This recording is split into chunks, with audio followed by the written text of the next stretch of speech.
Hi guys, it's Narrative Tarot. I'm here finally. Book club. It's not book club where I'm going through the whole book. I said that in the last video I did about this.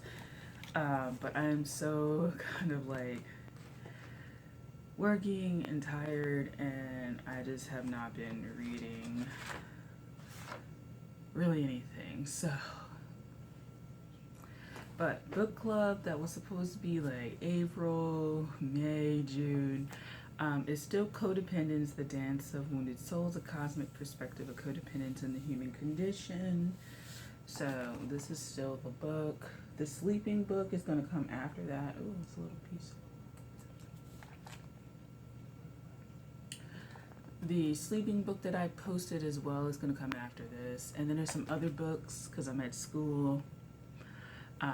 And there's like a bunch of books, so I'll probably be reading them and putting on here, and with the red as well. So I kind of want to start getting into working with the red. Every season or so there's going to be like a video talking about changes, so it's probably going to be another video coming up. But anyway, this book, we're only going to talk about chapter 1. There's like 5 chapters. Oh my goodness, sorry, it's like food. Stuck to me. I'm like that weird person. Anyway, so how many sections is it again? I think it's like 5 or 6. 5. So we're going to talk about section 1. It's going to be pretty short because not that there's no real explanation for this. It's just I kind of feel like it's just going to be a shorter video. So the first chapter is called Codependence. So essentially the author, Robert Burney, is describing kind of like the human condition and where we are and like our evolution and things like that. And that, but this book is written like a while ago, like I think 20 years ago. Yeah, essentially. So yeah, I think about 20 years ago. So the human condition and how humans kind of are going through this like evolutionary process, I think more of not transcendence, but I think it's just transformation. And so the book starts out with codependence, kind of what it is, but the interesting thing about this I'm sorry, there's TV on. The interesting thing about this book is that it kind of shows the origins of like I think what we call codependence, and it's not like a historical thing like, oh, throughout history this is what people have considered codependent, or this is family dynamics, or this is relationship dynamics that have been in ancient Greece and Mesopotamia and stuff like that. It's really rooted in, I think, the last like 100 years. So if you're looking for a book that's more interested in looking at like worldwide and over thousands of years and stuff like that, this may not be the book for you. And it may go through it like in later chapters, but it's very much rooted in like the 20th like century. And so yeah. So codependence, it talks about codependence. Codependence, however, is framed within AA, which is Alcoholics like Anonymous. And so before codependent, it was like co-alcoholic or something like that, to be alcoholic with or dependent on and stuff like that. So we kind of talk about AA having a significant, I guess, not push, But essentially, this book says it's like the genesis of like codependent and what you consider codependent and how we start to perceive codependent, and that alcoholics, and I guess by extension maybe like drug users, other drug users, anyway, that we focused a lot on the alcoholic, right? On the person with the problem, the person that needs to be healed, needs to be treated, things like that. But what ended up happening is that codependency or co-alcoholic behavior was shared amongst the people who were in relation to the person who was alcoholic. And that it's not that it shifted away from the alcoholic, like not getting them the help that they needed, but there was a shift in that you notice that everyone in the dynamic had a problem as opposed to just the one person, right? And they're getting into this book that the people who are with people who are like alcoholics and stuff like that have their own issues regarding relationship dynamics, and they have their own sort of baggage that comes along with this and kind of plays a part in how the relationship goes, right? And so it decenters, because it starts off with Alcoholics Anonymous talking about that, but it decenters the alcoholic and places them amongst a cast of characters that each have their own problems, and then the interplay between them lead to these dynamics that would facilitate them kind of going further into alcoholism and further creating like dysfunction, essentially. So I really enjoyed this first chapter because it opened my eyes to that. When we talk about codependence, we usually are talking with just relationships. And I'm gonna tell y'all, I was gonna do a video about like Tarot Land, Tarot 2, and how the rise of tarot really is not, I don't think, about, I don't even want to say ascension. I think it is very much codependent. The rise of tarot and the rise of particularly like the strain of tarot that's really focused on like getting someone. Like, I love a good love reading. I'm a love reading fanatic. I got into tarot by watching love readings. However, that being said, I actually fell out of it because I realized that as much as you can put the blame on the like alcoholic or the other person, there are particular things about you that attract that person and that dynamic, and there's certain issues that you're trying to work through. Excuse me. Trying to work through in interacting with this person and having these dynamics. And so the book also, the chapter also goes into, hopefully, I think it's in this section, about everyone and how they have like different defense mechanisms. So you have the aggressive, the aggressive passive, the passive aggressive, and the passive passive. So the aggressive is, they consider it the militant bulldozer, essentially the one that's in your face, talking shit, all that kind of person. So they describe it as, this is the survival of the fittest, hard-driving capitalist, self-righteous, religious fanatic who feels superior to most everyone else in the world. This person despises the human weakness in others because he or she is so terrified and ashamed of his or her own humanity.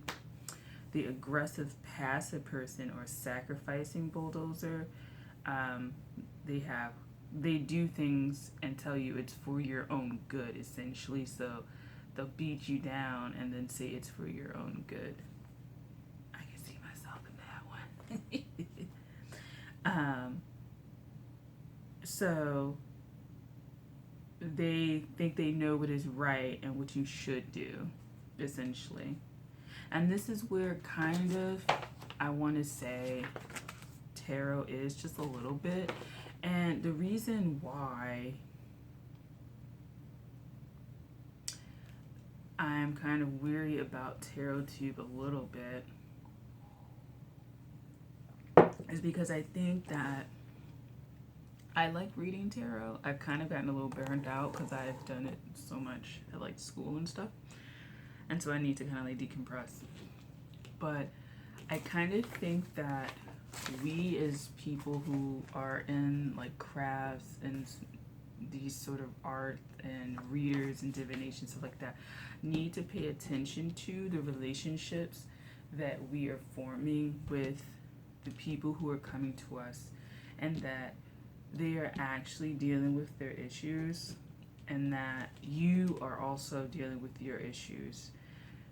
Because what I can see is that a lot of the people that are running to tarot specifically, but just things in general, alcohol, drugs, sex, food, whatever it is, you know, the people around you play into that dynamic. And I think just to bring it to the tarot stuff is that make sure that we're not playing into those dynamics of enabling, making sure that we have boundaries. It's very easy, I think, for us to take the approach of knowing it all and have people codependent on us. And, you know, that's a thing that we're trying to move through. But understand that that also means you have your own, like, sort of issues to deal with. So, I feel like I rambled with that. But, yeah, that's that. Then you have the passive aggressive, back to these, like, defenses. So the militant martyr, so they will kind of cut you down. They're not direct as the aggressive or even the passive, or even the aggressive passive person.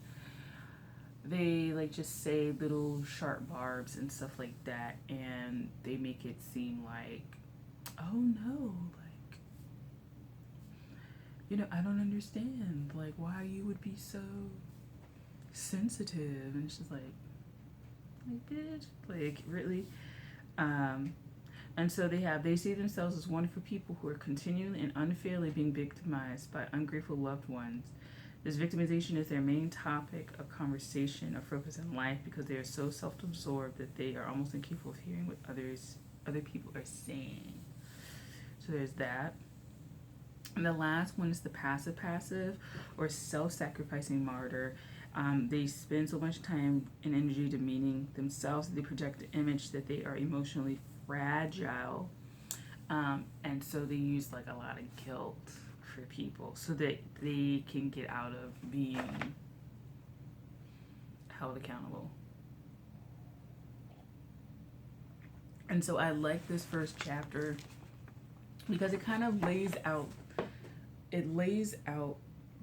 not dynamics, but it lays out kind of like templates of people, like personality templates or character templates, or however you want to say it, that sets the stage up, I think, in the future for examining how these things interrelate.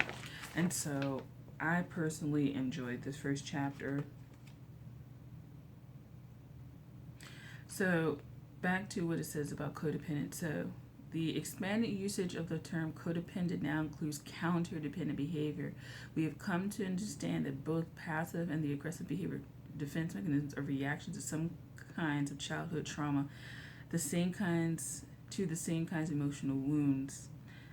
Children adopt certain roles according to their family dynamics. So it also goes back into childhood and how people who end up with like alcoholics and drug users and stuff like that, yes, they have an issue with like the drug user, but usually, like I said, they have certain issues of dynamics that played out in their own life that draws them into this kind of stuff.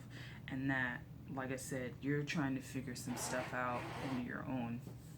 And so this is why I say as tarot readers, let's just make sure that we understand our own dynamics, even though this isn't really related to like alcoholism or anything like that, like what I'm saying as far as the tarot part, but just making sure that you have your own awareness, like your own self, you're self-aware, there we go, you're self-aware, and that if you're trying to work through something, maybe like don't, you know, like strive to do so much if you're going through a particular phase of your life.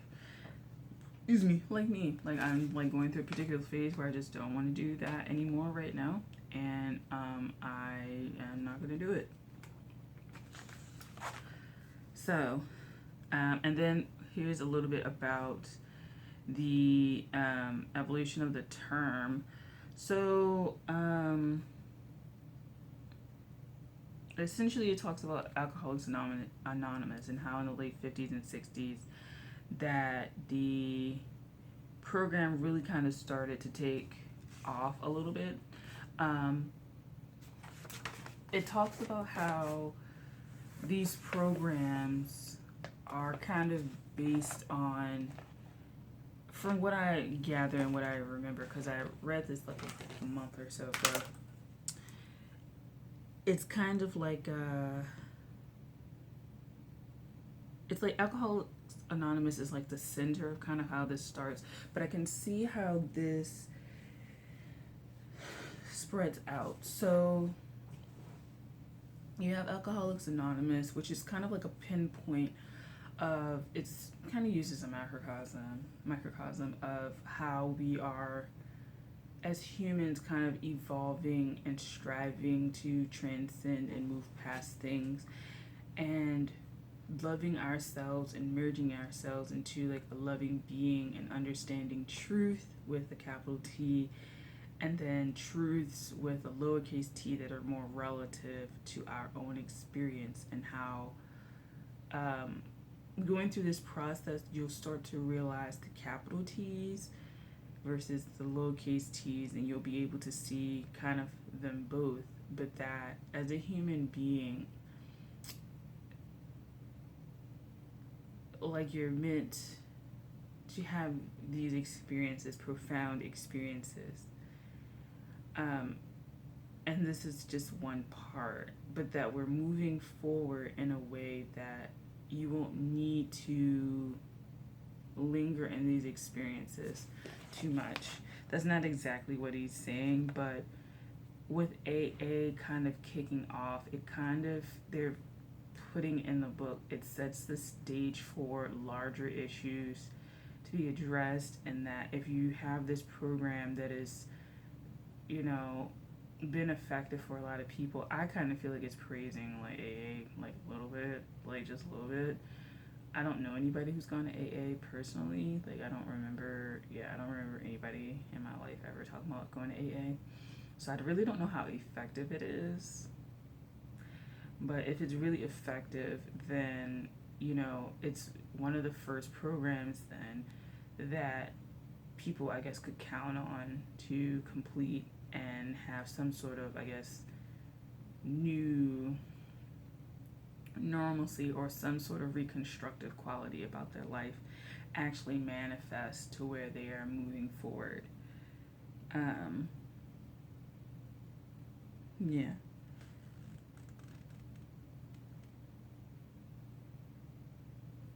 And so through programs such as this, it talks about this. So this revolutionary idea, it just talks about the spiritual revolution. This revolutionary idea was that an unconditionally loving higher power exists with whom the individual being can personally communicate, a higher power that is so powerful that there is no need to judge the humans it created, because its universal force is powerful enough to ensure that everything unfolds perfectly from a cosmic perspective.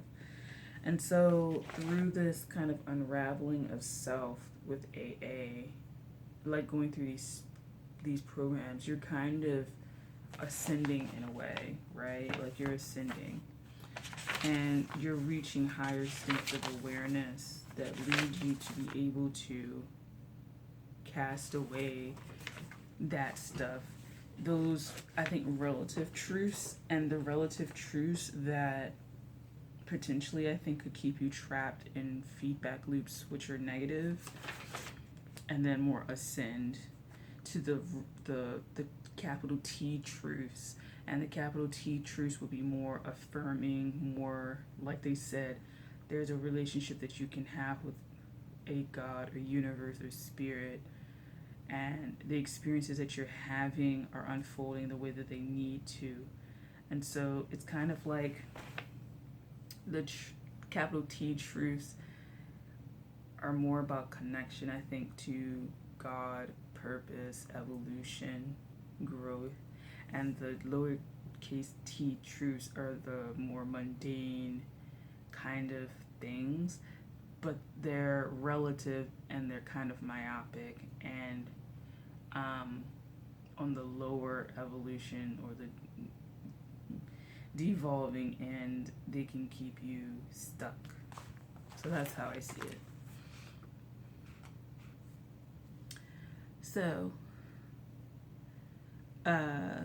codependence deals with the core issues of the human dilemma. Codependence has grown out of the cause from which all symptoms arise. That cause is spiritual dis-ease, not being at ease at one with spiritual self, not being able to be in balance and harmony with the universe.